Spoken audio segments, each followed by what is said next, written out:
সুনামগঞ্জে হাওরে বুরু ধান কাটার উৎসব চলছে। এবার সুনামগঞ্জে 2,23,407 হেক্টর বুরু ধান আবাদ হয়েছে। কেউ ফ্যামিলি সহ ধান কাটতেছেন, আবার কেউ শ্রমিকদের নিয়ে ধান কাটতেছেন হাওরে, আবার কেউ বা করতেছেন ধানের মাড়াই, আবার কেউ ধান শুকাচ্ছেন।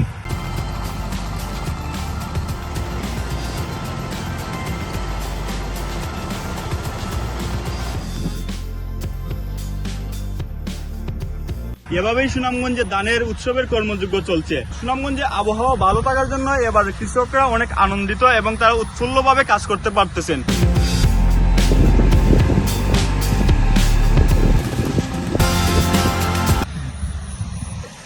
আর কিছুদিন আবহাওয়া ভালো থাকলে পুরোপুরি ধান কাটা শেষ হয়ে যাবে। ইতিমধ্যে প্রায় 1 লক্ষ হেক্টরের মতো ধান কাটা শেষ সম্পূর্ণ হয়ে গেছে, যা 45% মতো ধান কাটা সম্পূর্ণ হয়ে গেছে।